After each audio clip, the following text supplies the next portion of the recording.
Elon Musk is finally in charge of Twitter. Hey, Bankless Nation, it is November 2022 already. David, what time is it? Ryan, it's the Bankless Friday weekly roll-up, where we cover the entire weekly news in crypto, which is always an ambitious endeavor. Yet we persevere into the frontier of crypto, nonetheless, with what, Ryan? A cup of coffee. I'm drinking one. Do you have one? Literally? No, I'm it's just something you say? You're not taking your own advice, David? No, I brewed one pour over in my Chemex, and I drank the whole thing, and that's enough. You got to limit yourself. I mean, but like a few weeks ago, you came in here with 3. You were like jacked up on coffee. I drank like 2 or 3 sips of the third, and I had to pour it out. It's like, this is going to be too much. Yeah.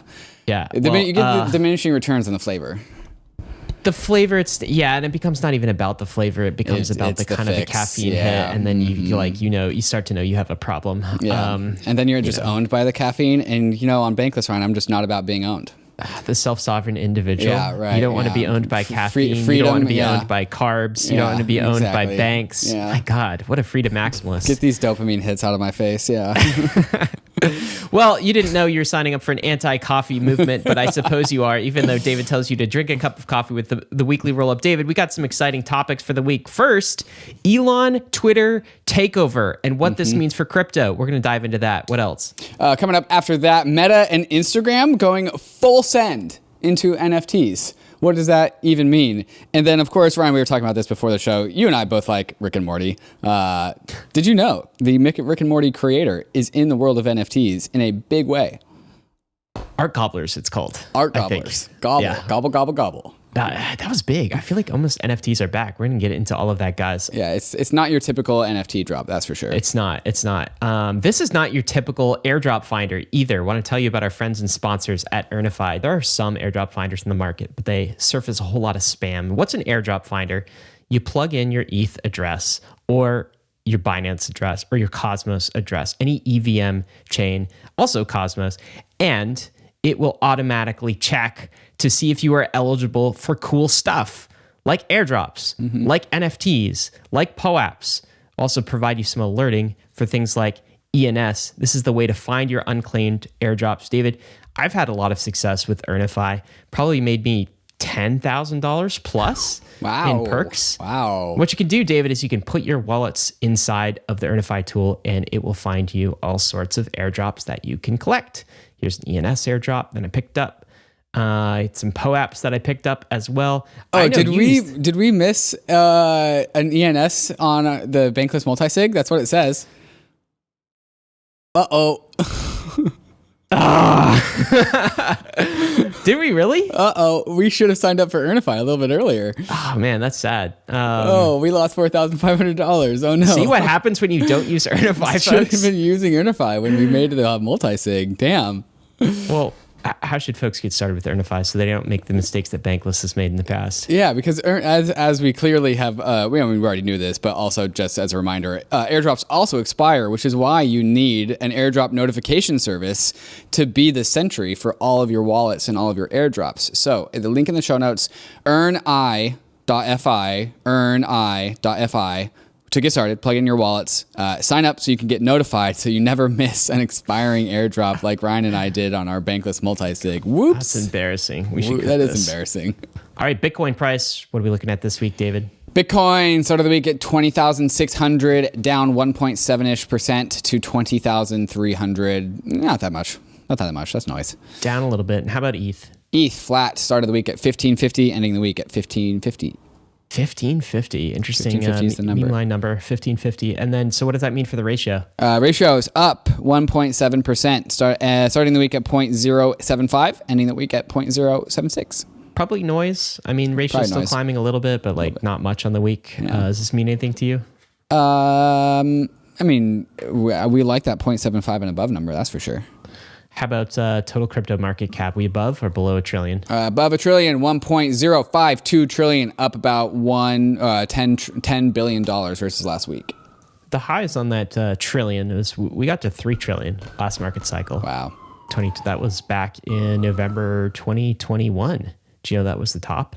Yeah, I'm reminded of that meme of Wolverine just like longingly looking at that picture. Yeah. Do you know, are you like, so I wasn't really excited about that You weren't excited at the top? No, I just felt like there was a lot of froth. I mean, Yeah, it felt Luna dirty. the Algos, it felt dirty. It felt dirty. Just like the ICO mania felt dirty. Yeah. It felt dirty in like late 2017, and it felt also dirty in like late 2021. Like I was happy about some of the, but there's clearly so much that needed to be flushed out. Yeah. And so once again, this is kind of a healthy process.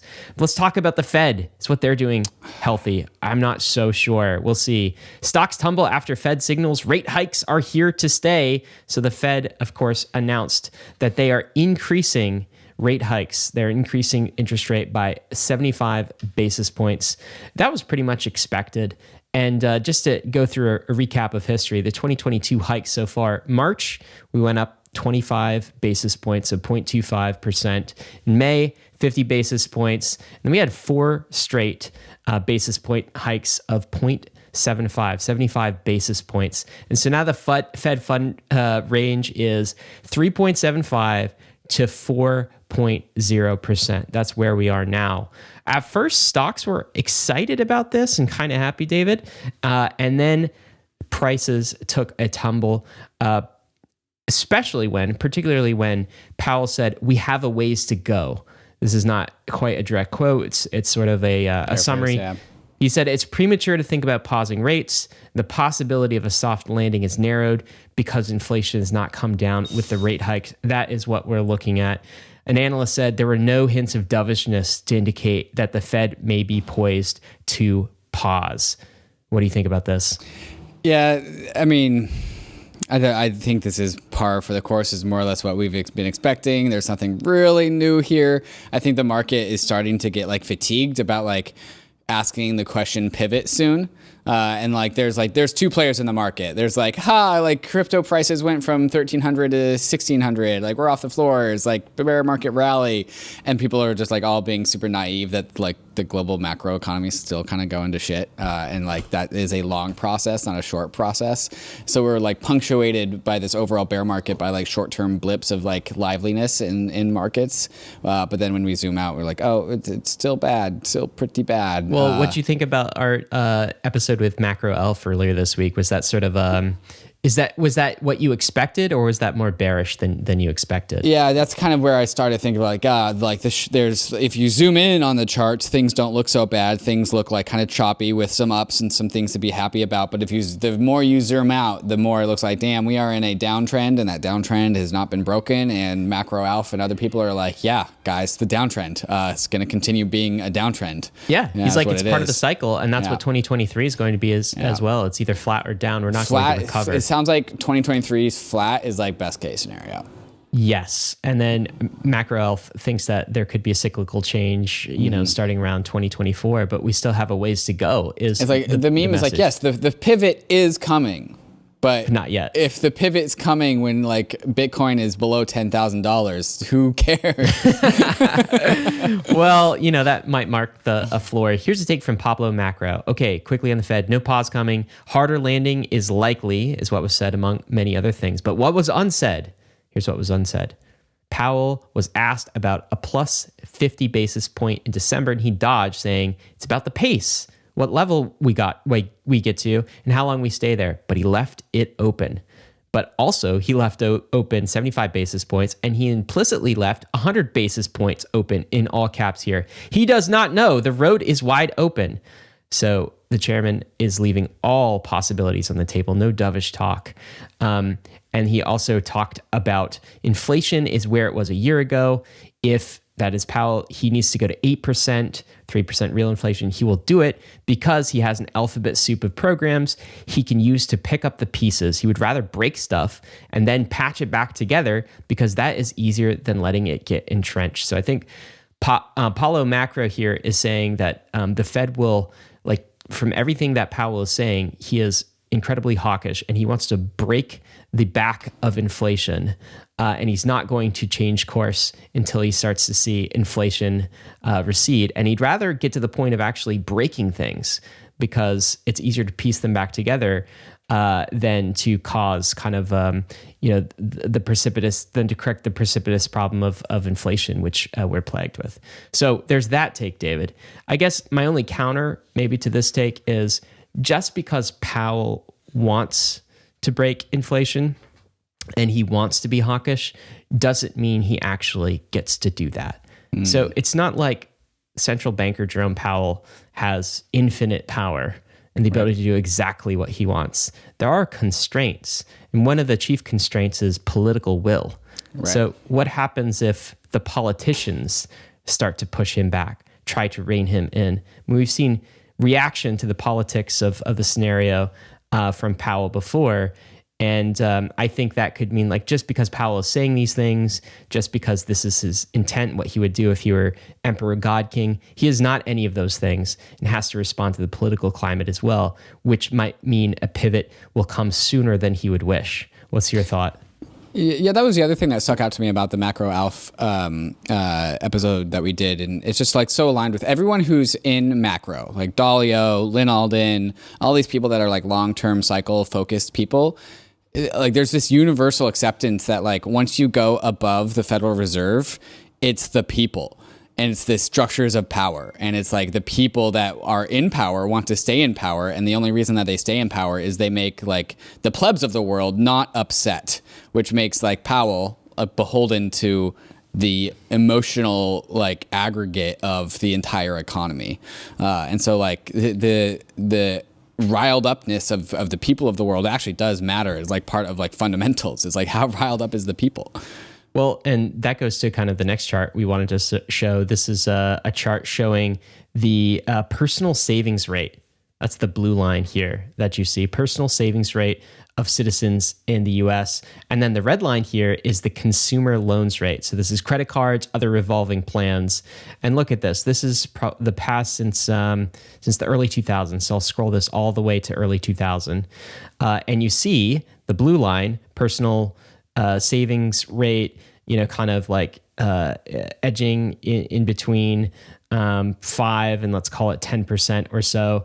And then during COVID, look what happened. Stimulus checks, 2022, we shot up to a personal savings rate of about like close to 35% at its peak. And that was in March of 2020 when Americans had a lot of money in the bank.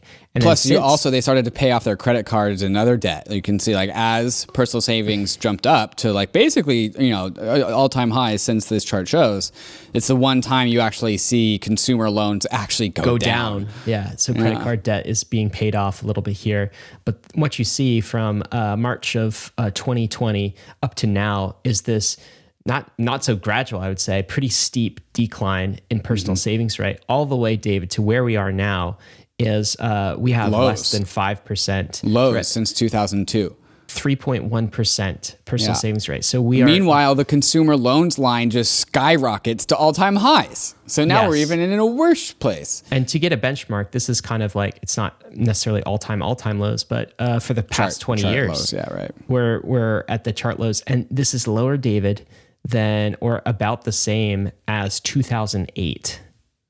Okay? Which is pretty crazy to me. So at the same personal savings rate right now as 2008. And do you remember what 2008 felt like? I was a naive little kid, so. It did not feel like good times. Yeah. It did not feel like good times. And so we're back there again. So this is what Powell, I think, has to balance Fed actions, and all politicians do. Is like Americans, I think people around the world, but this chart is the US in particular. There's a lot of pain right now. People are out of savings. Look at this debt, David. The consumer debt is at all-time highs as well. That is the most aggressive line up and to the right on this whole chart. And like the thing is, like, we're at this point now where we're like all time like chart highs on consumer loans, chart lows on personal savings rate. And if it just like stays here, if it stays flat, that's like, the like boiling the frog. Like if it stays here, it's bad. And it's trending upwards. I mean, no wonder this is from our Ben Hunt episode. No wonder everyone's at each other's throats. Yeah. I mean, like, we're not growing the pie. We're dividing the pie. We're not growing the pie. We're absolutely dividing the pie. That's what's happening right now. Yeah. Anyway, that's the macro situation. Looking a bit grim. But let's talk about some brighter news on the crypto side of things. And what's this number we're looking at? Yeah, this is Pseudo Theos tweeting out, the real flippening already happened. Layer 2s now regularly execute more transactions than Layer 1 Ethereum. The day has finally arrived. We got more transactions on Ethereum's Layer 2s than its own Layer 1. Arbitrum leading the way with, I think, past day transactions per second, 4.5 transactions per second versus Ethereum's 11, basically 12.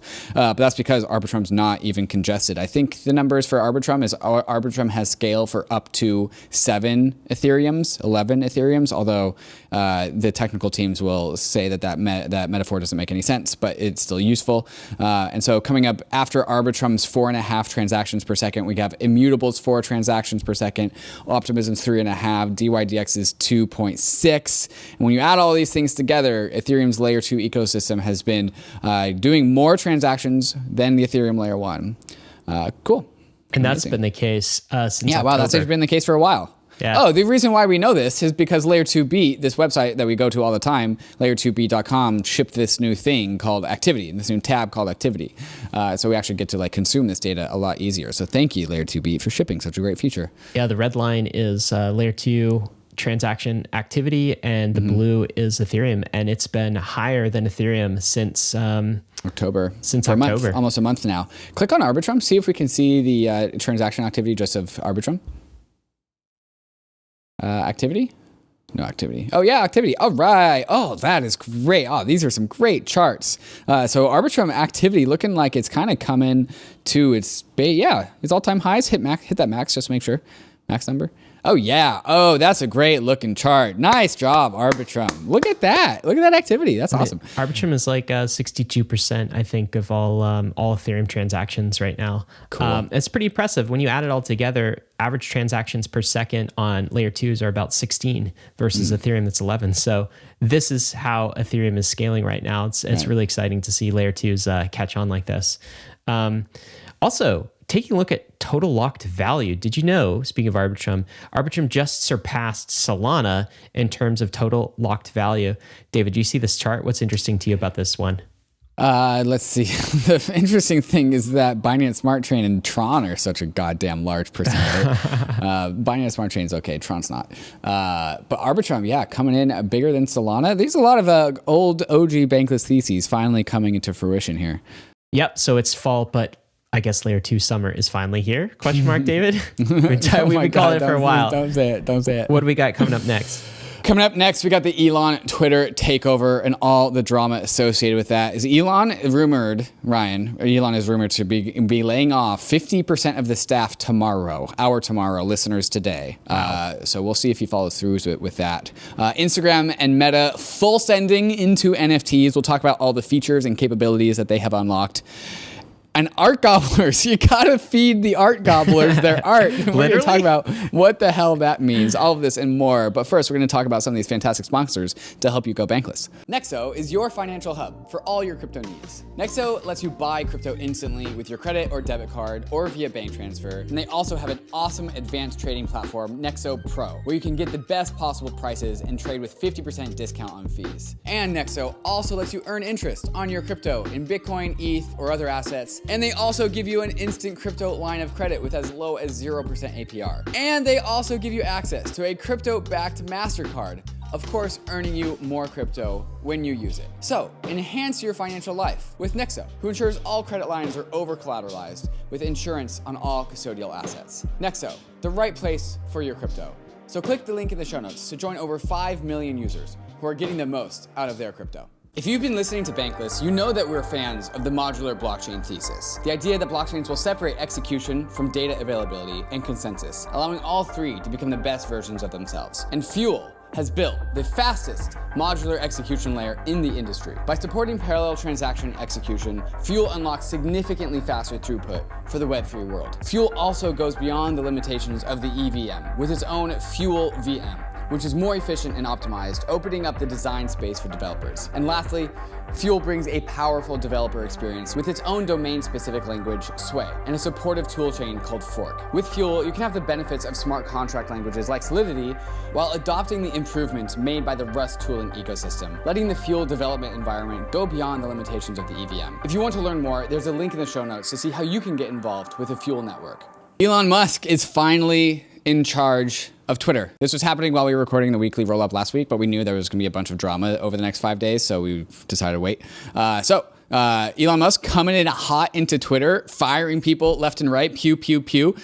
He's fired Agrawal, the former CEO. He's fired the previous chief financial officers. He's fired the head of legal. He's fired the general counsel. He's fired so many more other people. And like I hinted, I feel fired as you're talking. Did he fire me? I still have my Twitter account, right? Well, he says he was did say he's going to fire 75%. He's pared that back to just 50%. He's going to fire, of all Twitter staff, he's going to fire on Friday, tomorrow, listeners today. So that's what he said. Did you see all of these memes about people, like fake memes of people getting fired, like leaving the building? Yeah. There's a lot of that. So like apparently people like put up like, they like, some people like showed up outside of Twitter headquarters with like boxes and they put like the office equipment, but they actually weren't employees. They just posed. And they got like mainstream media to report that they were being fired. Okay. And then, but in addition to that, Elon Musk says has reportedly brought in over 50 Tesla engineers into Twitter to bring Tesla's talent into Twitter talent. And I think that what he's thinking is that, like, you know, Elon Musk is just like, if you work at Tesla, like, you perform. Like that is the expectation. Same thing with SpaceX. And so I think the vibe is that like Elon thinks all of the Twitter engineers are just like lazy and they've just been like lazing around for the past like years and years and years. So he wants to bring his like, you know, super military engine. Here's people, his like super This strong, is what private equity always does, right? They'll acquire and then they'll like fire all of management and bring in their people to run things. He's kind of doing a private equity play here, right? Yeah, it kind of sounds like that. Like I've heard that there's like certain features that he's put deadlines on, and whoever doesn't like ship and get that deadline done is like fired. So like, coming in hot into Twitter. He's also ending all remote work, which is an interesting thing for a tech company to do, requiring remaining employees to show up at their offices. People are going to hate that. Yeah, people are not going to like that. Anyways, he tweets out, the bird is freed. And he's just been tweeting on Twitter, which is now his company, all about like, freedom of speech. We can talk about carbs now. That's an inside joke if you saw that tweet. But just like how like there's going to be like less like content moderation, but and anyways, and like, there's a lot of chaos going on. People don't really know exactly what the net effect of all of this is. We're still kind of waiting and seeing. It's still pretty early. I mean, first of all, like I would say, it's like Twitter is kind of like crypto's governance engine in a way. This is why Twitter's so important. This is where we have the public discussion. But there are certain questions of like, what does this have to do with crypto, and can crypto help solve some of the problems that Twitter is facing right now? Maybe Web3 identities, maybe other things. But this was interesting. This from Binance. What are we looking at here, David? Yeah, Binance Twitter account says GM Twitter, and then it's a picture of CZ buttoning up his suit, and then a picture of Elon poking through a little Twitter logo window.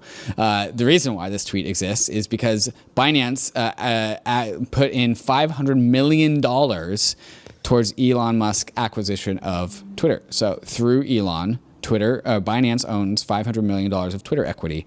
Wow, that's a lot. I heard this was, I guess Elon in the Twitter deal took CZ's money, but didn't take SBF's money.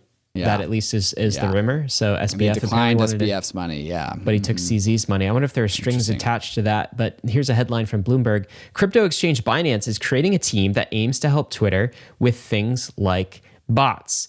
So Binance, maybe CZ sending his army to go help Elon as well. What do you think about that? That makes sense. I don't know what to think about that. Bots are definitely a problem. Bots are a huge problem. Is that why Binance is involved though? Because Binance has like bot expertise. I'm not sure. I don't know. Anything I say is speculation. Yeah, for sure. We'll have to see how it plays out. But how about this tweet, David? I want to get your thoughts on this. This is Elon Musk. Twitter's current lords and peasants system for who has or who doesn't have a blue check mark is bullshit. Power to the people. Blue for $8 a month. Blue check mark. So for people who aren't into Twitter, David, what is the significance of a blue check mark? What is kind of like the status quo of how you get a blue check mark? And what is this $8 per month thing that Elon is talking about? The blue check mark is a verified account, and it's really been reserved for high profile accounts that we need to have this mechanism to easily verify that that is the authentic real account. So that has been the purpose of a blue check mark. I think the main point is to, like, if you are a high profile account, somebody will make like replica accounts and impersonate that high profile account to do whatever, influence, scam, fish. Like Ryan and I each have like hundreds of fake accounts that are impersonating us. And so the idea of the blue check mark is just to make it easy to verify who is actually the real one and who's not. The problem with that is that it doesn't really work like that because of how corrupted it is. If you want a blue check mark, you can buy one in like back alley Twitter channels with Twitter employees for $25,000 ish. You know, I don't know what market rate is, but like, oh god, yeah, you got some bad impersonators. And so like the Twitter blue checkmark thing has kind of turned into just like a celebrity like Chad thing, but that you can buy your way into. It's no longer working as it's more like a social signal. It's a social signal, yeah. And also, it's just like completely fallen apart in the past like 2 months. It's also impossible to get. I've tried like 5 times, and I think like you and I, and many people in crypto have a valid case in that like there's going to be. We have the most valid case. We have the most impersonators. There are many impersonators, and like these impersonators are causing harm to people. Who are like fake Ryan Adams. I don't know how many times I a day literally I get DMs once a from day. People I telling me, hey, there's a fake Ryan out there, and like he just DM'd me, is this you? And he's like asked them something about your like trading their financial strategy? history, trading strategy. It's super lame. I'm like, no, I don't. I wouldn't talk like that. But also, no, that's not me. But it's impossible to go through the process and get a blue check mark. Been denied like 5 times. Don't know why. Just goes into a black hole. So what is the $8 a month? Where does that come in? Yeah, we don't really know. This caused a bunch of consternation, a bunch of confusion, because the point of the checkmark is that you can't get it. You have to be like given a checkmark by people that verified you. And so like blue for $8 a month. First, there's this thing called Twitter Blue, which is the thing you pay for, which I pay for, which gives you some extra perks. You can get your NFT profile picture there. You can like edit your tweets, stuff like that. What Elon seems to be implying is that for $8 a month, you can get a blue check mark, but then that kind of defeats the point of the blue check mark. There's a lot of details that we need to figure out. Why do you think it defeats the point of the blue check mark? I mean, my take on it was it costs money to do identity checks, right, for individuals. Right now, it's just a black hole. You try to go through a process, you try to submit, you never hear back. You don't know why you've not been submitted. And so for $8 a month, you can go through the process and it can be funded to do the identity check. And so it's just like they're creating a funding model for it, and it's easier to go through that process. Now, you know, skeptics would say, well, now rather than having a bunch of fake David Hoffmans, you're going to have a bunch of fake blue checkmark David Hoffmans. So what have you accomplished? But I guess like one minor counter to that would be to say, well, are all of these bots going to pay $8 a month for this? So there is some like proof of stake skin in the game of like at least $8 a month. And then plus, in order to get a blue checkmark, I assume you still have to go through some sort of like human/algo verification check, and presumably those other fake David Hoffmans wouldn't be able to meet that mark. That's at least how I interpreted this. If that is how it is, then that is great. I think there's a lot of like speculation as to what this will be. If that is the net effect of that, then I'm 100%. It's better at least, right? Yeah. It's not perfect, but maybe it's better. Yeah.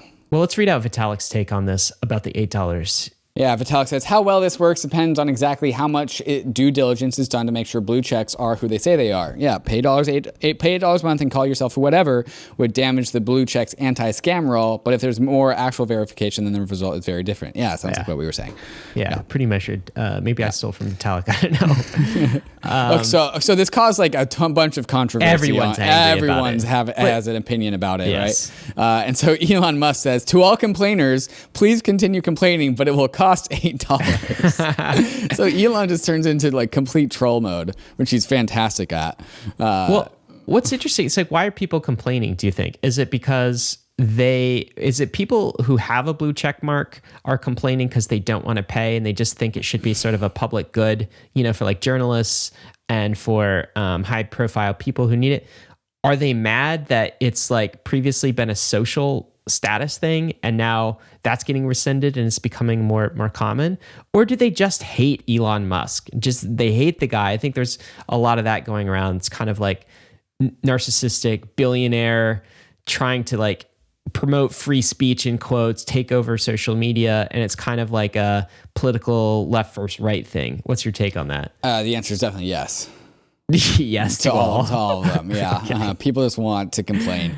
That's what Twitter is. It's a platform for complaining. Anyways, here's Erik Voorhees' take. He goes, remember that Elon Musk charging $8 for a premium Twitter experience means Twitter becomes the product again instead of you. And if $8 is too much, you remain as the product, which I think is a good take. Yes, if we have to access Twitter for $8 a month, that makes us the people that are important rather than the advertisers. However, a large part of Twitter is like, let's make sure everyone has a voice here. So like there's an interesting line that needs to be walked between not being the product and creating a free and open platform. Well, I mean, that is the point. How much are you paying monthly for your attention when you are the product? Like how much does Twitter harvest from you in the same way Meta does and other social media sites? And that's Erik's point here is there's less of an incentive to do that. Yeah, this is David Sachs from the All In podcast, who's also pushing back on the pusher backers and says the entitled elite is not mad that they have to pay $8 a month. They're mad that anyone can pay $8 a month. Yeah. Look how many likes these things are getting. Yeah. Like everyone is it's weighing about in Twitter, on this. right? So like literally everyone on the platform it's relevant towards. AOC comes in to give her take and goes, Lamau at the billionaire earnestly trying to sell people on the idea that free speech is actually an $8 a month subscription plan, to which Elon Musk replied, your feedback is appreciated. Now pay $8. That's funny. And look, CZ weighing in here too. Freedom and free and price are different concepts. You can choose not to pay and still use Twitter or not use it at all. Sometimes I wonder if part of the funding of Twitter was just like to be in the cool clubs, the cool kids club. Yeah. Right. So now CZ definitely gets to weigh in on this as an owner of Twitter. He gets to ride on Elon's like troll coattails. Yeah. Yeah. It's like you get to be in Elon's like maybe text list or something where you can just ping him. Pay for access. My larger question is this, David. I want to get your take here. Is why is it so hard on Twitter to prove person? Why do we still have all of the spam accounts? Like, why haven't we solved the blue check mark thing before? And like, why haven't we solved digital identity, centralized digital identity yet? So why is proof of personhood and digital identity so hard? The bots are swarming us. It's impossible to tell who's a human, who's a robot. We have no defense. The world is begging for a solution. I want to sign my tweets with private keys. What's taking so long? I actually don't understand this. It's just like, people are like, oh, this is rich coming from somebody who doesn't, code and like, build things. And I get that perspective, but also people have been talking about digital identity, decentralized identity for so long. Since before crypto. Right. Why isn't it here? Like, how have we not solved this problem? And especially, in my opinion, I think it's a national defense imperative, right? If state-sponsored bot armies can sow division among our social networks, democracies themselves become very fragile. Like, even from like national security, they're talking about banning TikTok. The US is talking about banning TikTok. Why not be proactive and make identity systems? Yeah, and help make identity systems, right? Like, it seems to me that would be a solution to this problem of nation state sponsored bot attacks. What do you think about this? I think that's right. And my quick from the hip take is that like a lot of people didn't know how to think in Web3 terms before Web3 was in existence, right? Obviously, it's an obvious statement. Like, we had ideas around decentralized identity and identity systems since before crypto, but we have now like this whole crypto corner of the internet that is like this massive rabbit hole that's a huge nerd snipe, and everyone kind of goes down the rabbit hole and they come out understanding what Web3 values are. And that can now be these lessons and memes that are now in these people's heads can now go back to Web2 and be like, hey, Web2, you don't have to build Web3, but let's take some Web3 principles like community governance and community identity and apply that to our Web2 platforms. And there were some takes I saw like out of Kobe, right? Kobe had this take where he was like, a green check mark to signal support for climate change, or like an orange check mark to signal your support for like Bitcoin, and a certain colored kind of check mark to signal your tribe here. Make them all pay $8 a month or something. But like have more community aligned identity systems. When that'll come to a take that I have later on in the show. But I think because we now know what crypto is, we can take some of that crypto philosophy and apply it to our Web 2 apps. But without having crypto, I don't think there was enough people out there to really think in these Web 3 ways. It seems like the biggest problem that we're facing right now on the internet, honestly, in social media, right? I mean, I feel like the first 10 years of crypto was about solving the whole money thing. And like it's continuing to do that. But I'm hopeful this decade we can start to solve the digital identity thing. Like that being the next step, decentralized money and then decentralized identity. And I do think crypto will play a big role here. But getting into our next Web 2 app of the week, Web 2 app, try to keep up, Elon, because Meta, particularly Instagram, is now allowing mint and sell functionality for NFTs. Right, David, a few weeks ago, we displayed on Meta on Instagram view functionality, so you can view your NFTs. This is the next step, and this is a massive next step because it means every Instagram user can now become a creator of NFTs using Instagram. The ability to mint and sell NFTs on Instagram, massive, absolutely massive. And this is being deployed right now on Polygon. It's not live yet, but this is a tweet from Meta. Do you want to read this out? Yeah, Meta says, soon you'll be able to make and sell NFTs on Instagram, starting with Polygon. You can also connect to Solana and Phantom Wallet and see more information about OpenSea collections. And so some of the features that are coming out here, they continue and say, we are adding new ways for people to show appreciation for their favorite creators through expanded access to Instagram subscriptions, gifting on Instagram Reels, and updates to Facebook Stars. So not only is there just generalized NFT integration with Polygon and Solana, but also they're just doing a platform revamp to allow for creator monetization, creator business opportunities. And so in addition to that, Meta has also pledged that neither creators nor collectors will have to pay for gas fees, which just shows the importance of scale. And they also gave a step-by-step video to CoinDesk, and CoinDesk reported that it appears that NFT creators will be able to choose their royalty percentage between 5 and 25%. Creators can then link their bank accounts or PayPal accounts to get paid if they are still banked. I'm hoping that they can also link their wallets and just get paid directly in crypto. I'm assuming that's going to be the case. Obviously, that's the next step, and I do think that will be the case. Pretty amazing on Polygon as well. Did they mention that they were adding any sort of app store type fee? Do you remember the news last week was Apple wants to charge its 30% tax on everything? I don't think Meta is taking that approach. Did you see any details about that? To see Meta go after Apple to not pay that fee. Facebook versus Apple over the 30% tax. That would be awesome. Fight it out. I just want to say it, Ryan. Like, I'm going to plant this flag. Meta is now, or at least Instagram, is fully Web3. I mean, maybe like fully. They can't sign in with your Ethereum address, but minting and selling NFTs natively in the application. That's what we're hoping for. That's what Web3 is. Yeah. And not using some Meta proprietary tech stack to do that, but securing that with a property rights system based on crypto. Yeah. That's what's important here. And I know, Polygon is, some people will say, well, it's proof of stake. It's more sidechain than it is layer 2. They have ambitious layer 2 plans. Let me tell you. That take's not going to last. That take is not going to last, regardless of what you think about that. But rather than, there was a few years ago, Meta was talking about we'll just create our own blockchain. And then I guess the world will trust Meta as the property rights layer of the internet. No. And what do we say? It's like, some people are like, but Meta's bad, David. Why are you supporting, Meta's evil, Bankless? What are you talking about? They're part of the surveillance capitalism. They're preying on their users. And okay, sure. Yes, I agree with many aspects of that. But as we say so often on Bankless, if they adopt crypto protocols, they adopt crypto value. Right. And now what we've done is we've gone underneath Meta and sort of forced Meta to build on top of open blockchain, systems. Secure, open, permissionless, freedom technologies. That is just such a massive leap forward. And let me remind you, Meta has 2.5 billion users, monthly active users. is absolutely huge. Yeah. I would like to do a dive into the actual smart contract that is the minting contract of these NFTs and see like what kind of powers and features they have there.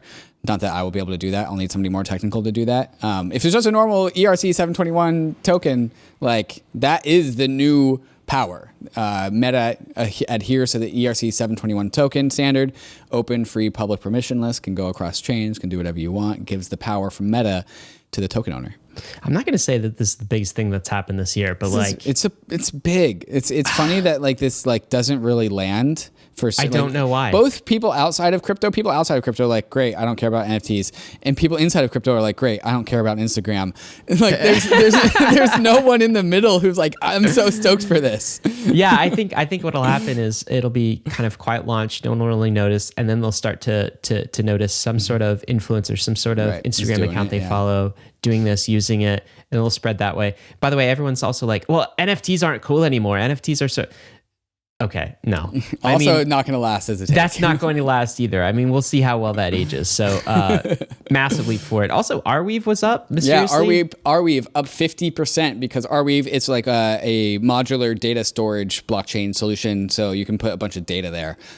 It's part of the integration of Meta. So they're putting NFT data on Arweave. I would assume that's the actual, like, if it's like the image JPEG or if it's a movie, that part of the NFT goes on Arweave. Which, like, that's not, like, that's a big deal. Facebook isn't storing the data themselves about the NFT. They're putting the data of the NFT on Arweave, a public and open system, so it can truly escape from Facebook's clutches, which is why this is such a huge step forward for Facebook from a Web 2 app to a Web 3 app. That's huge. Oh, by the way, friend Anatoly at Solana wanted to emphasize, too, that it's also possible to view NFTs using Solana. This is not just a Polygon story. Apparently, although Polygon is the only one with the minting and selling functionality. Sure, but now you can also view. Where did he say that he wanted to emphasize? Oh, in my tweets. He was just like, you didn't say the S word. Happy to say the S word, Anatoly. Solana. Oh, shit, it's Anatoly. Exactly. No, if you don't say it, then he pops up. Then he pops up, yeah. Yeah. All right. Tell me about Art Gobblers. All right, okay, my God. I'm a huge Rick and Morty fan, and I can't believe I missed this. And this is what I feel like I've heard everyone saying, like, oh, this was so obvious, and I missed it. Because Art Gobblers were on a rampage this year, and what is the project? Something to do with Rick and Morty. Yeah, okay. Brand new NFT project called Art Gobblers from the Rick and Morty creator Justin Roiland. In like a very strong partnership with Paradigm. So this was like a joint project from Paradigm, the VC company. Paradigm, the VC company, specifically Dave White, mechanism designer, researcher at Paradigm. So collaboration between Justin Roiland, the artist, and Paradigm, the mechanism designers. And so yeah, we're watching a movie, Rick and Morty fashion styled movie. It's kind of like debuting what are Art Gobblers, and there are these weird creatures, and there's like this goo that is oozing out of like a hose that's bleeding. in there. They're bleeding goo. They're just like goo faucets. And this like guy is like tied up by the Art Gobblers. Like it's giving the context or the lore or something. Basically, all right. So you ready for me to go into the mechanism of how this works? Yeah, let's. Okay. Well, actually, can we look at the art first a little bit more? It's just Rick and Morty art. It's just even more just like weird and surreal. Wow. Yeah, I do like this art style, by the way. I just like maybe it's just the one you like. First, we'll talk about some of the analytics. There's 2,000 Art Gobblers that were able to be minted in this first wave. There's going to be 10,000 total eventually. There's a little bit like a Bitcoin issuance curve. High at the beginning, slow, it tapers off over time. Current floor price, 15 Ether. Wow. 15 Ether, not a low floor price. Currently, 1,887 Gobblers are out there. Every time there are 10 legendary Gobblers that exist. Every time 581 Gobblers are minted, a legendary goes up for sale. But like the sale price, there's been as high as 40 ETH sales. The volume on this thing is just like super crazy. Just like a ton of activity going on. This is still permissioned, so you needed to have signed up to be on the mint list. I don't know how you got there. But yeah, just like it's taken part of the NFT world definitely by storm. So but also just like this is a high effort NFT project. This is not just like an NFT. So like because there's mechanisms behind this. This is not just like buy your Art Gobbler. This is not a collectible. Art Gobblers do things. They're actually productive assets. Wait, you can draw. You can draw stuff. Okay, so in order to explain this, we have to go through the mechanism design for how this whole thing works. The paradigm, the big brain stuff. Yes, okay. So actually, yeah, let's scroll down because there's like a tweet that kind of shows everything. So here's how this works. Art gobblers, Ryan, can gobble art, and the art is called glaminated pages. And so once a glaminated page has been gobbled, it is displayed on the art gobbler's stomach forever. And so the art gobbler is, so like for the people that are listening, think about like Dr. Seuss's Snooze. What's the story of the Dr. Seuss with the stars on their belly? Star-bellied Sneetches. Exactly, that one. Start with that with your mental model, but like think Teletubby TV belly. So like we got a TV belly on these like ginormous weird belly. Ginormous a lot of belly. space. Yeah. Care Bear style. And so once an art gobbler gobbles some art, that art becomes displayed on its belly. So an individual art gobbler, Ryan, is itself an art gallery. And so since there's eventually going to be 10,000 of them, the meme is that it's a decentralized network of art galleries. Each one is an art gallery. And so the people who own these art gobblers can gobble art to curate their art gobbler's gallery. But the thing is, Ryan, there's this thing called goo. There's an ERC20 token called goo. What? And gobblers produced goo. So on gobblers, some kind of recurring basis? yes, like it's a productive asset. There. So like not only is a art gobbler a gallery to display your art that the art gobbles, but they produce goo. They have this little pipe, this hose in the back of their backs that like puts out goo. Goo, like tokenized goo. Yeah, the goo is a token. The goo is an ERC20 token. So this thing staked ether mints ether, and gobblers mint goo. Same. Exactly the same. Ultrasound goo. Ultrasound goo. And so you need to consume goo to make the art that art gobblers gobble. So there are these things called blank pages. Blank, they're an NFT.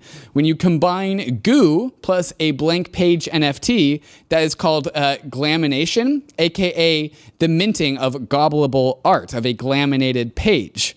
And so you have these page NFTs, you spend the currency goo to add art onto a page NFT. So it goes from a blank page to a glaminated page, which is a gobbleable. And then once there's art on the page, it can be gobbled. And anyone can draw anything. There's like this like Windows Paint kind of like factory where you can like put in art and make your art and then have that be gobbled by the art gobbler.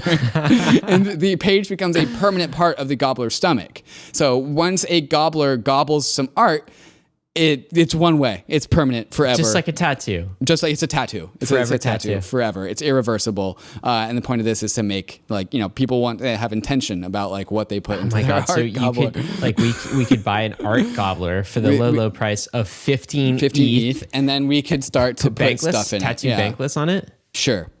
If we wanted the bankless art gobbler, that would add value, maybe subtract value. And so I think the idea is like a lot of these gobblers will start to like differentiate themselves as to like the art that they have in their belly. So it's no longer about the properties like, oh, my NFT has like a golden crown and it's shiny and blah. No, it's about like, all right, like what art has your art gobbled? This is awesome. Like, I mean, look, it's kind of a fun idea, right? But like you can see a lot of thought went into that. This is not the type of project that we saw in the late stage NFT market. No. This is fresh. This is new. It's building something. I don't know. Are NFTs back, David? Well, remember my big takeaway out of DevCon is like gamification works. Yeah. The reason why there's a 15 ETH floor is because people want to play the art gobbler game. The art gobbler, it's an economic game. It's a social status game. It's just a fun internet thing. We would have previously have called it a futility token. Goo is a utility token, but it when you pair it with an NFT, it like works better. Goo is money? Question mark? In the art gobbler ecosystem, goo is money. Yes. Art gobbler economy. In the art gobbler metaverse, goo is money. Yes. This is hilariously fun, and I do like the art. Big brains at Paradigm. Maybe that's the team up. Artist plus big brain equals a really good project if you spend some time on it. Clear that they spent some time on this one. Yeah, that's great. All right, David, what do we got coming up next? Coming up next, nothing as cool as art gobblers. Let me tell you. JPMorgan fulfilling the DeFi mullet prophecy. They once hated us. Yet now they have a mullet. We're going to talk about that. The odd death of a MakerDAO founder, not Rune Christensen, and GameStop launching something cool. So all of this and more as soon as we talk to some of these fantastic sponsors to help you go bankless.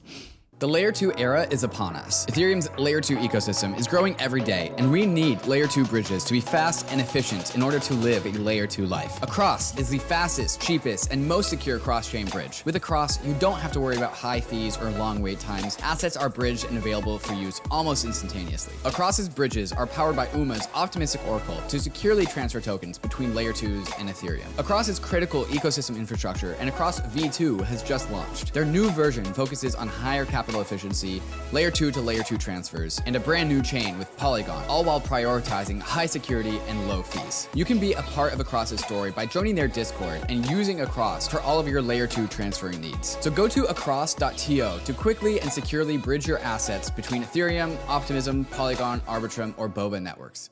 The Brave Wallet is your secure multi-chain on-ramp into Web3, and it's built directly into the Brave privacy browser. Gone are the days of managing multiple wallet extensions that put you at risk of phishing, spoofs, and tracking. With the Brave Wallet, you can securely manage your crypto assets across more than 100 different chains, including Ethereum, Layer 2s, Solana, and more, all without downloading risky extensions. The Brave Wallet is easy to set up and removes the headache of jumping between wallets and extensions. It's lightweight, but packed with great features, like built-in token swaps, buying and holding NFTs with a gallery view, and support for hardware wallets. But also much more than that, because Brave is shipping new features every single month, with a mission to make Web3 easier to navigate for its over 55 million users. Wallet extensions are a thing of the past, so get started with Brave's Web3-ready browser today and experience a decentralized web seamlessly without all the clutter. You can download the browser at brave.com/bankless and click the wallet icon to get started.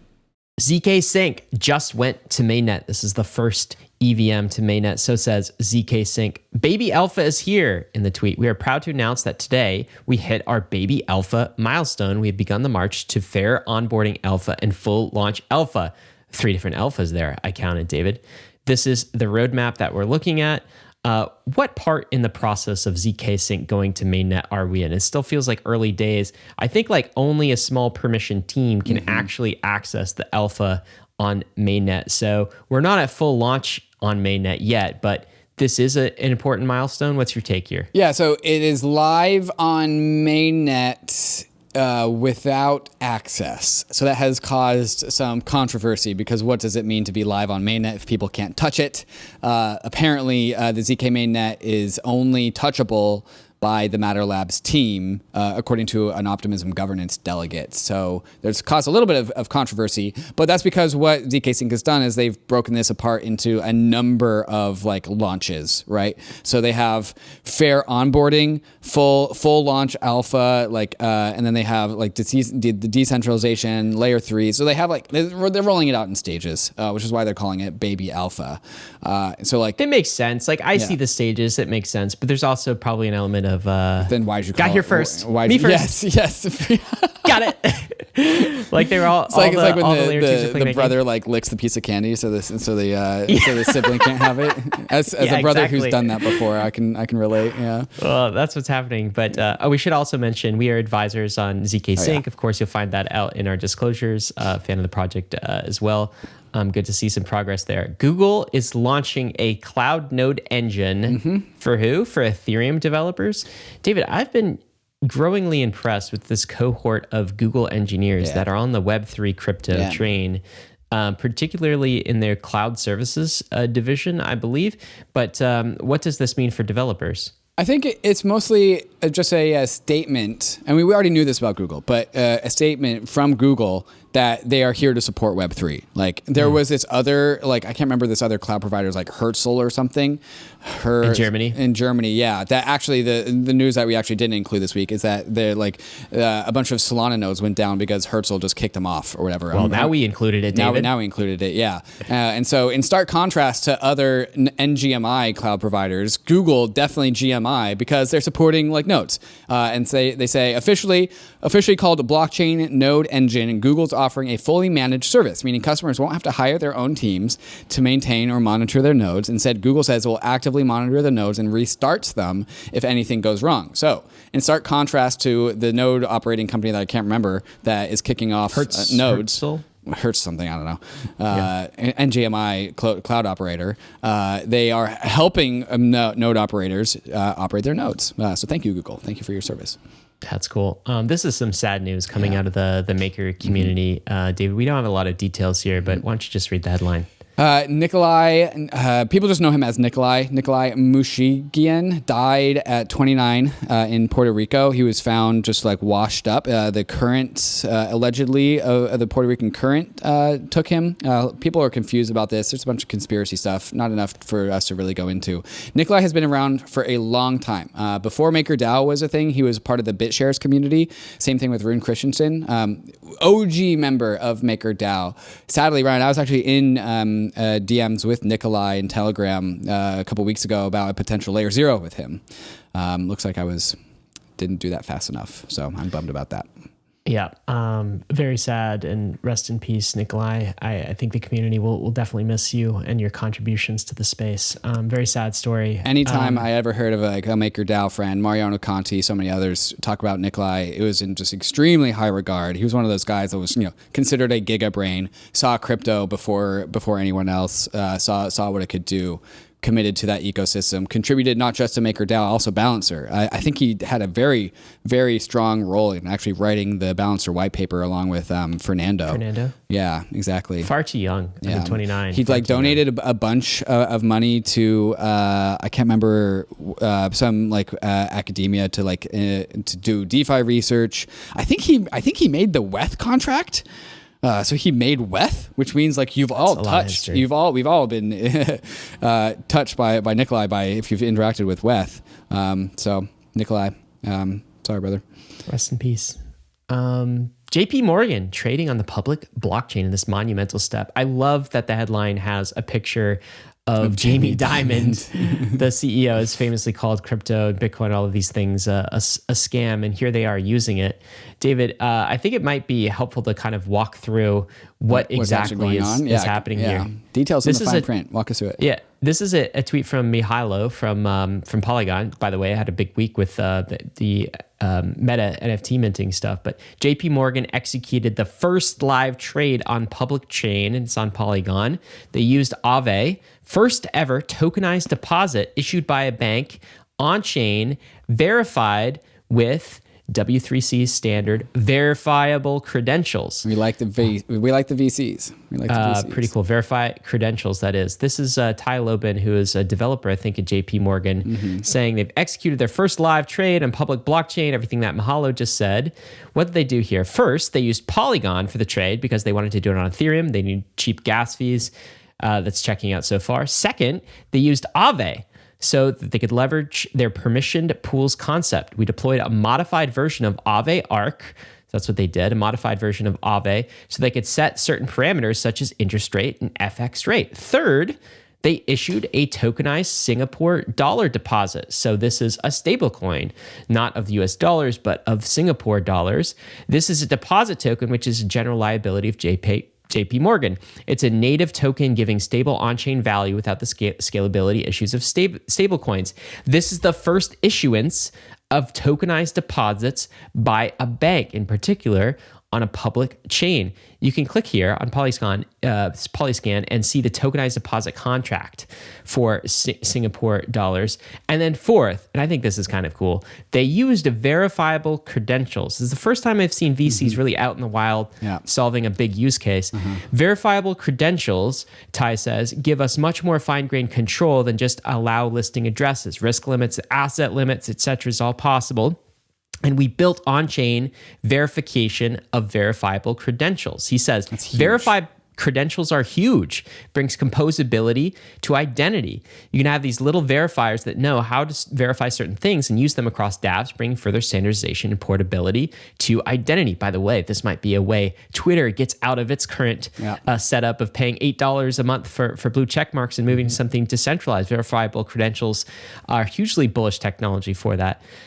He says, we, as a sidebar, by the way, if you're like wanting to know why verifiable credentials, why identity is so important, because it's JPMorgan. Right. I mean, they're a bank. As a heavily regulated bank, he says we cannot enable money laundering, must undertake KYC. Using verifiable credentials and allow list was crucial for enabling us to use DeFi pools with certainty on these points.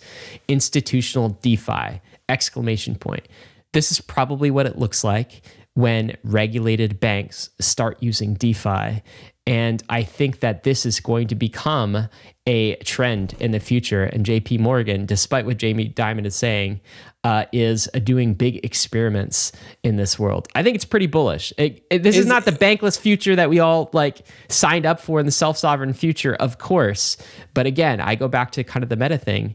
When they adopt crypto protocols, they adopt crypto values. Also, you can build a banked system on top of a bankless system. Of course, right? You can. So that's what we're doing here. And like you said the word experiment. This looks much more than an experiment. This is right. This is production level stuff. This is a means to an end. They used Aave Arc and Polygon and verifiable credentials to get something done, and then they did it.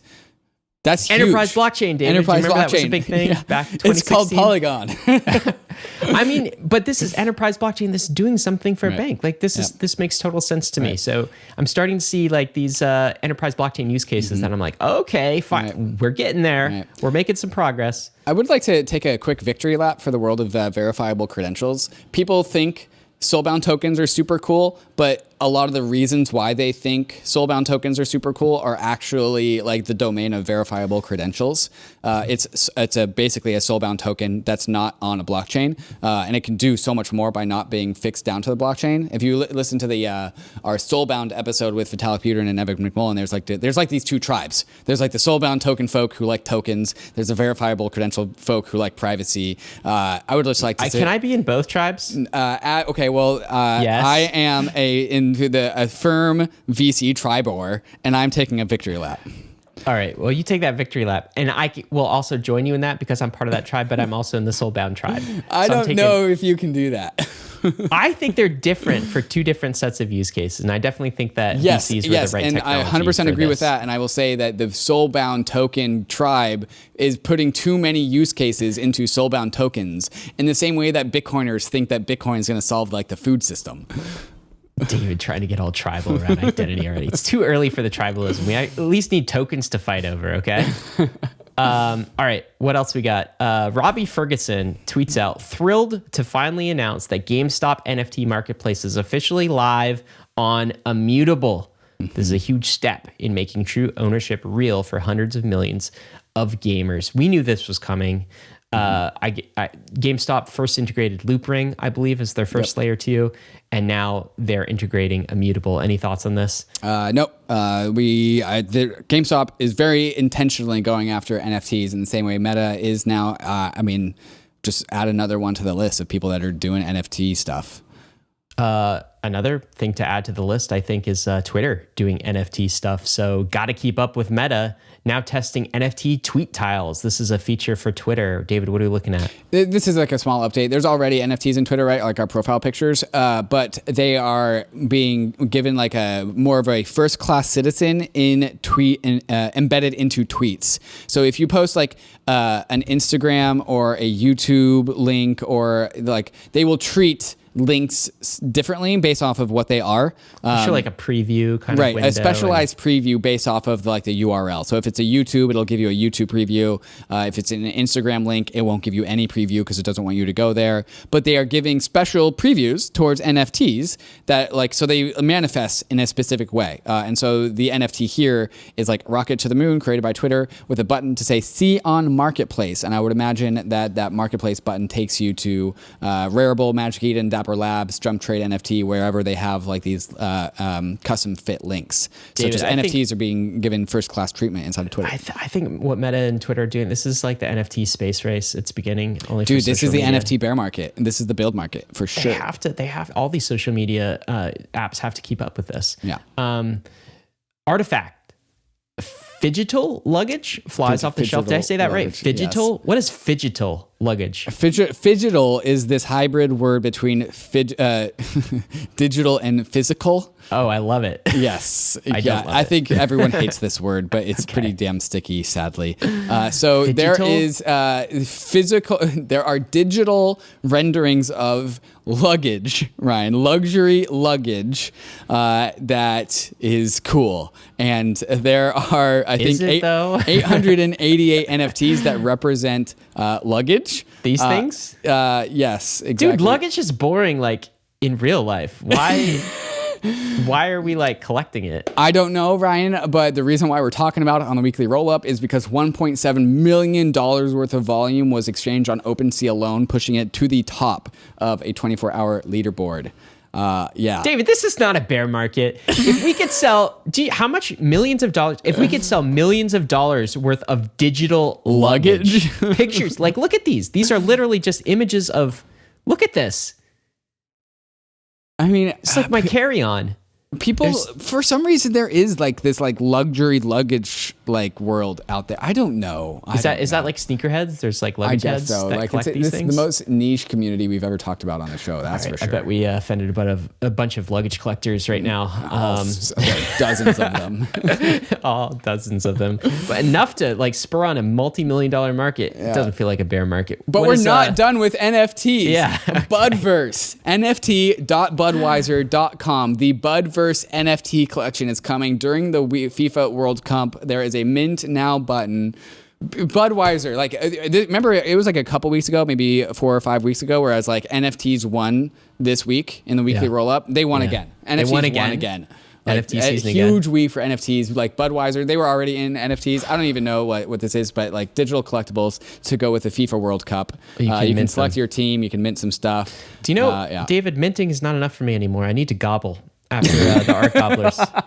I want mint and gobble functionality, or I'm not buying it. Okay, so here's what you get. You can follow your team through the World Cup. You select and represent your team in your specific Budverse FIFA World Cup live scoreboard NFT. This is the first ever NFT where you can see your team's progression to greatness in real time.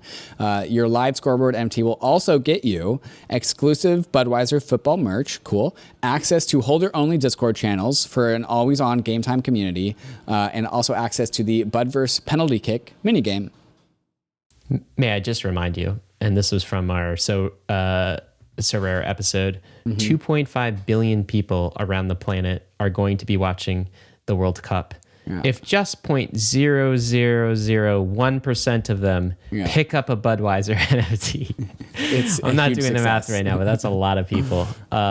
What's our friend Carly Riley? She just released this documentary that she's been working on for a while about her experience in Puerto Rico in the art and NFT community. What are we looking at here, David? There's been a bunch of controversy in Puerto Rico about all the crypto people that have like invaded the island. But Carly wants to tell a different story because there's parts of Puerto Rico, Puerto Rican locals who are using NFTs inside of their community to do stuff, to do cool stuff.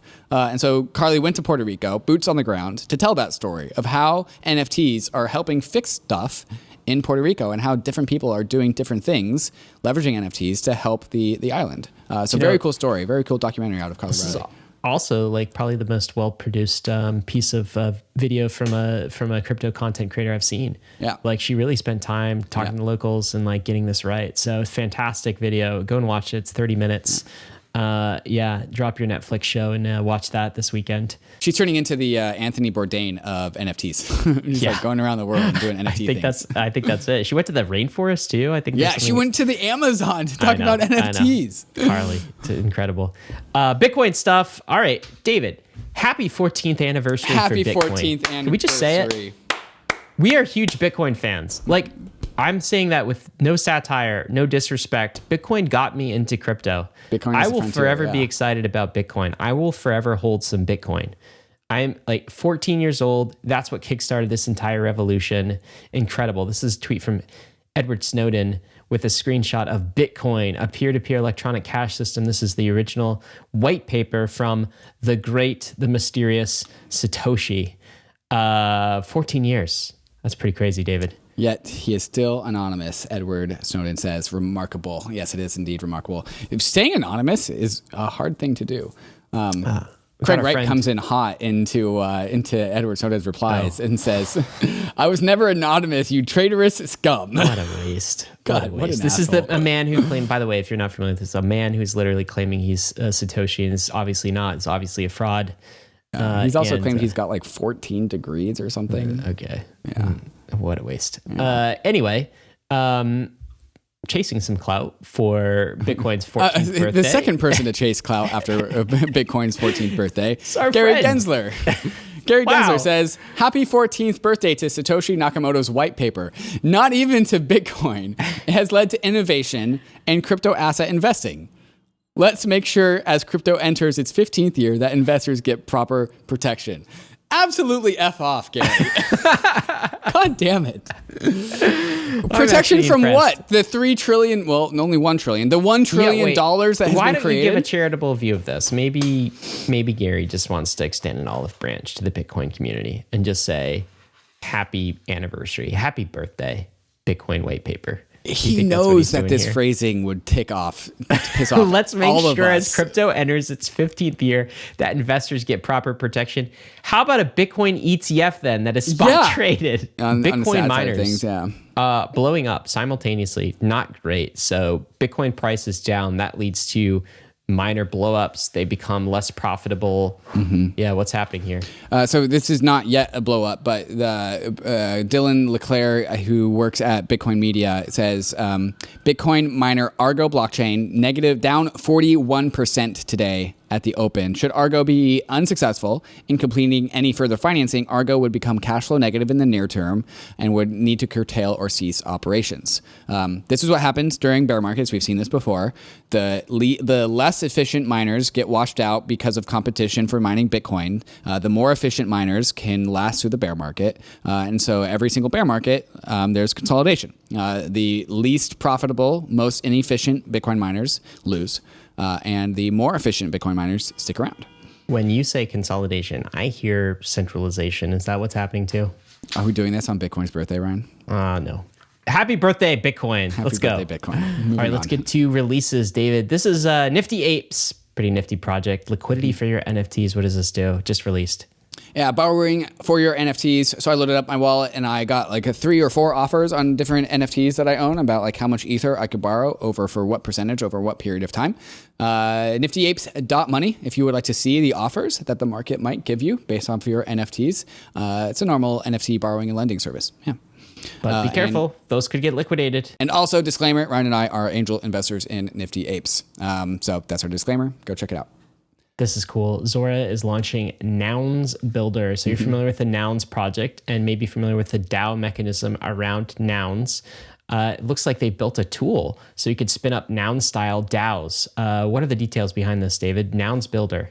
Yeah, I think it's just a big aha moment with Nouns. It was, first, the mechanism itself was very cool, but then people realized that has actually nothing to do with nouns themselves, and it's more of a generalizable mechanism. So Zora has produced a build a noun project. And so you can kind of tinker with the levers, tinker with the dials, create your art, and build a nouns-like DAO. So it's like a DAO system, DAO in a box, with a nouns mechanism. So the idea is that we can make a lot more noun-like DAOs and have cool things. David, if I was a 14-year-old kid, like this would be a playground, an absolute playground for me. Could you imagine like creating like turning? Can you imagine all the tax liabilities you'd be able to make? Oh, stop with the taxes. Why am I the guy telling you to shut up about taxes? I'm 14. I don't care about taxes. I don't know they even exist. So I'm playing with this tool and I'd like set this up for a clan or something. Like it would be so much fun. Just have a disk, create my own DAO. I mean, how incredible. Kids these days have a lot of opportunity in crypto. Can't wait to report on some IRS suing some 12-year-old kid for millions of dollars of unpaid taxes. No one wants to hear about taxes, David. Let's get to jobs, all right? Because there's opportunities for you to get a job in crypto. It's our weekly time to remind you that crypto is hiring and you should stop what you're doing. You should take a look. Get a job. Consider getting a job in crypto. Number 1, Bankless Script Writer. I'm going to read a few of these out. Number 2, Swell Network. They need a senior smart contract engineer. Swell also needs a front-end engineer and a back-end engineer. Uniswap Labs needs a director of product management. OpenHedge, a senior front-end engineer. Optimism, head of security. Optimism, senior infrastructure engineer. I could go on, but I don't need to because you can get these in your inbox. If you subscribe to bankless.pallet.com/jobs, you can see all of that. David, what do we have coming up next? Coming up next, we got takes of the week, some more Twitter takes, but also some legal takes as well, some regulatory takes. And then we got what we are bullish on, and Ryan is bullish on something that perked my ears. So we are going to stick around for all of this. Bullish? and more, right after we talk to some of these fantastic sponsors that make the show possible. In all of my years in crypto, I've never been hacked, scammed, or lost money to a thief, and a lot of that credit goes to my Ledger hardware wallet. The Ledger Nano X and the Ledger Nano S Plus hardware wallets allow users like you and me to secure and manage all of our crypto assets and our NFTs, all with the security of storing users' private keys offline and out of reach from hackers. The Ledger Nano X is the perfect hardware wallet for managing your crypto and NFTs on the go because it connects to your phone with Bluetooth and has a nice big screen for easy transaction readings. Ledger has also upgraded the iconic Ledger Nano S and made the new Ledger Nano S device more DeFi and NFT friendly, making it the perfect hardware wallet for beginners. Ledger has truly maximized for both ease of use and security. So discover which Ledger device is best suited for your journey by going and visiting shop.ledger.com. Arbitrum 1 is pioneering the world of secure Ethereum scalability and is continuing to accelerate the Web3 landscape. Hundreds of projects have already deployed on Arbitrum 1, producing flourishing DeFi and NFT ecosystems. With the recent addition of Arbitrum Nova, gaming and social dApps like Reddit are also now calling Arbitrum home. Both Arbitrum 1 and Nova leverage the security and decentralization of Ethereum and provide a builder experience that's intuitive, familiar, and fully EVM compatible. On Arbitrum, both builders and users will experience faster transaction speeds with significantly lower gas fees. With Arbitrum's recent migration to Arbitrum Nitro, it's also now 10 times faster than before. Visit arbitrum.io, where you can join the community, dive into the developer docs, bridge your assets, and start building your first dApp. With Arbitrum, experience Web3 development the way it was meant to be: secure, fast, cheap, and friction-free. We're back with the takes of the week. This is a tweet from Ron Hammond. David, this is based on our episode, which I feel like was the episode watched around the world, listened to around the world. Yeah. Our debate on Bankless between SBF and Erik Voorhees. If you haven't caught that, go listen to it. Podcast, 60,000 people have watched that so far. Yeah. And I think the where it's echoed and where it's influenced has also been pretty crazy. This is a tweet from Ron Hammond about that episode. This week in Congress and crypto, it is not too often a podcast is the talk of the town in DC, but the Bankless debate between SBF and Voorhees was just that. As a former Hill staffer who worked on crypto legislation and current lobbyist, that's who the originator of the thread is, Ron Hammond, here are some thoughts. He says, number one, there are a number of reasons why crypto policy realm is unique on Capitol Hill, but one element that I can see time and time again is the pop culture and fast-paced nature of it. The Bankless team did a great job marketing this as the can't miss event, and few did. I agree. Everyone in crypto still, all the settlers, everyone who's still here in crypto watched that episode. After chatting with a few staffers and DC policy folks over the weekend, the general consensus was that at a high level, both did a good job. That's both SBF and Voorhees representing the two camps in crypto on the DC CPA, crypto regulation generally. Many found their views in the middle of the two. That is interesting. Some things that resonated. Voorhees said, if you aren't at the table, you're on the menu. Actually, I think you said that, but that is largely true. And the industry has recognized that since the infrastructure bill, the number of resources has tripled in a year.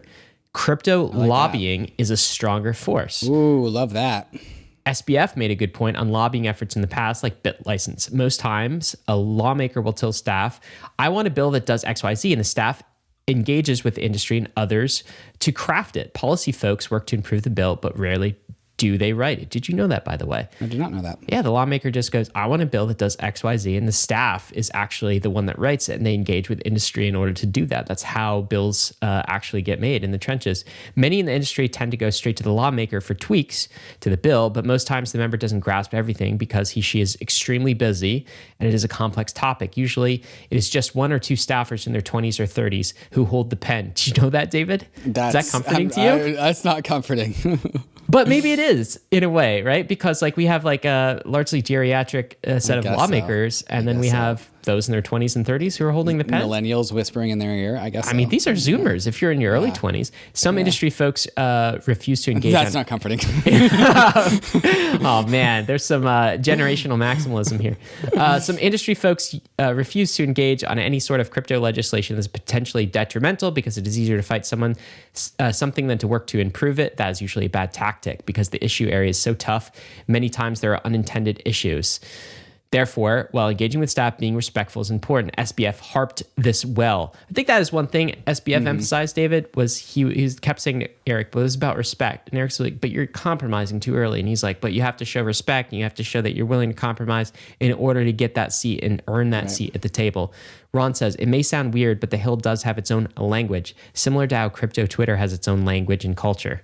Did you know that? That's an interesting point. No, this thread was extremely informative. Education leads to good policy. Staffers have a lot of other issues in financial services alone to deal with, like fiscal policy, budget, bank regulation. To bring everyone up to speed in a week before a vote is tough, so you got to educate early and often. I think we are doing that. Finally, there are a lot of conversations in DC regarding extremes. Staffers hear all the time, if this bill is signed into law, X disastrous thing will happen. These arguments are always worst case scenario and after a while fall flat. Saying this will kill DeFi won't help. That's interesting because I do say that. That is and Erik said that because I feel like that's a legit take. But also... If I get the point. If a take is overused, then it starts to fall. Because imagine a whole bunch of lobbyists from every industry saying anything that you propose will kill your industry. Right. They hear this all the time. The sky is falling. Yeah. Exactly. When staffers hear that kill DeFi talking point, they naturally go to, what is DeFi? I know that may sound trivial, but for a committee that largely deals with rural development, biotech, and forestry, that's the Ag Committee, by the way. This is where... the DCCPA bill originates, the Ag Committee, agriculture. DeFi isn't that common of a topic. Anyway, this last tweet maybe was the most fun of this thread. Is worth commending those involved with the podcast, Bankless, etc., for facilitating a great dialogue. This is it. Weird to think that this podcast was a hot topic in DC this weekend, but in the words of an overhearing staffer, not sure what y'all said, but sounds cool. Now I want to work on crypto.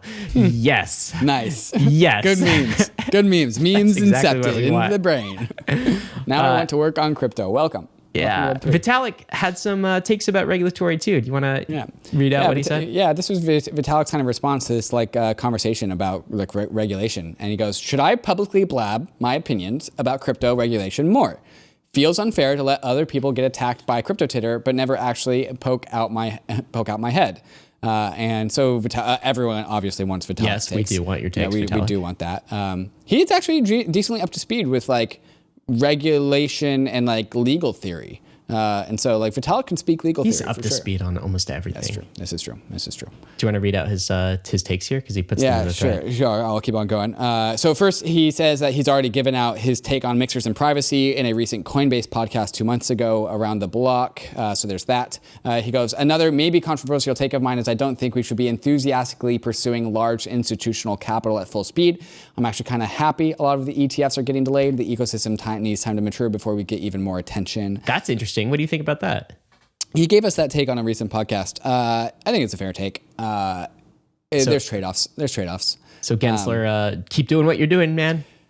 Well, no, I don't want to say that. What's next? Basically, especially at this time, regulation that leaves the crypto space free to act internally but makes it harder for crypto projects to reach mainstream is much less bad than regulation that intrudes on how crypto works internally. I definitely agree with that. The KYC on DeFi front ends idea does not seem very pointful to me. It would annoy users but do nothing against hackers. Hackers write custom code to interact with contracts already. Exchanges are clearly a much more sensible place to do the KYC. That's already happening. That is a great take. That's a sensible take. That's a great take. Very practical and pragmatic. Right. KYC on front ends only hurts the least technical people of the world. The most technical people. The people who need an interface. The people that need help. The people that don't need help, the people that have the capacity to do harm, don't need the interface. That's a great point. So you're just blocking the people that need help. It was not a point that explicitly Voorhees made, but I think is a fantastic follow-up point. Regulations on DeFi front ends that could be more helpful may include limits on leverage, requiring transparency for what audits or other security checks were done on contract code, and usage gated by knowledge-based tests instead of plutocratic net worth minimum rules. I love this. I love the idea of a totally permissionless, fully on steroids, full tilt DeFi app have a front end gated where this DeFi app will let you take 1,000x leverage, but the front end only lets you take 3x. And so like if you want to take 1000x, you have to go like actually get technical and go do it yourself. I love that. I love that idea. Yeah, I think that makes more sense. And then, of course, like, the plutocratic net worth, right? Accredited investors, unless you're an accredited investor in the US, unless you have over $1 million in net worth, you can't get in a whole bunch of the deals. It's just a plutocratic gate. Why not make the gate more like education based, right? That's what he's saying here too. Yeah. Last take. Also, I would love to see rules written in such a way that requirements can be satisfied by zero knowledge proofs as much as possible. ZK proofs offer lots of opportunity to satisfy regulatory policy goals and preserve privacy at the same time. We should take advantage of this. Oh, that was such a soulbound token maxi take. Oh gosh, come on. These are great takes. And Vitalik, as always, is reasoned and measured. And I would like to hear him publicly blab on his opinions about crypto regulation more. So I'm glad you did. I'll take any public Vitalik blabs. What you got here, David? This is a take. Right, here's a my blab take. from David. Here's my blab, unrelated to legal stuff. And I say the future of verified accounts, this is going back to the Twitter checkmark, is not going to be a top-down, centrally permissioned system. The times, they are a-changin'. Bottom-up, community-oriented mechanisms are in. All right, Bob Dylan. Future of verified accounts. Let's go. All right, what are you excited about this week, David? What are you bullish on? I am bullish on, Ryan, the OP stack, because you know how Ethereum is going modular? Yes. Doing the whole modularity thing? Well, so is all of Ethereum's layer 2s. And the OP stack, Ryan, Optimism is what OP stands for. Layer 2s, my idea, my claim, and this is what I'm bullish on, is that layer 2s are also going modular. And the OP stack is going to be the great like motivators to get this done. So layer 2s are also going to be broken apart into their component parts. And this is what the OP stack is. It's like the scaffolding. And for people who don't know, OP does stand for optimism. Yes, it does. Okay. Yes, it does. OP stack. The Optimism OP stack is this like scaffolding for modular layer 2s. And so the idea is like the secret sauce of all these layer 2s are going to be broken into little modules, like Arbitrum's fraud proofs, Optimism's fraud proofs, zkSync's prover. Where's the data held? Is it off chain on Arweave? Is it on chain like a roll up? And so all of the ingredients that make up a layer 2 are going to be broken apart into little modules. L2 Legos? L2 Legos, L2 chain Legos, okay. And the OP stack is like the build a bear workshop, the build a layer 2 workshop for like stitching all of these layer 2 modules into each other. And so it's like this abstraction layer that allows the modules to interoperate with each other on like a seamless way. And so what's happening here is we're breaking layer 2s into their minimum viable component parts, like tiny little genes. Some genes, and these genes are going to compete. And so this is a reference to like Richard Dawkins' selfish gene.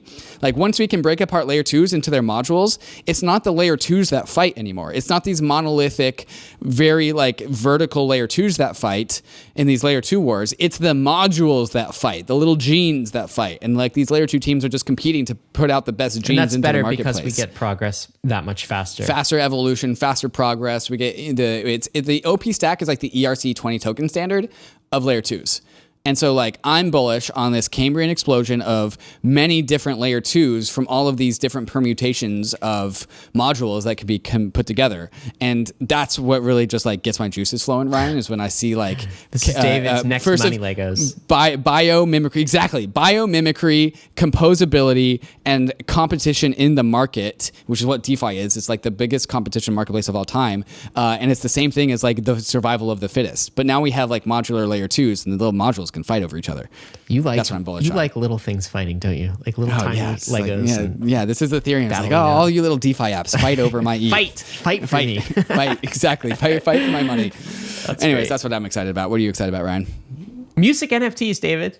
No fucking way. I'm excited about music NFTs this week. So, David, the Bankless team put together a Bankless newsletter issue titled Finding the X Copy of Music NFTs. X Copy, of course, is a famous NFT artist, sells one of ones.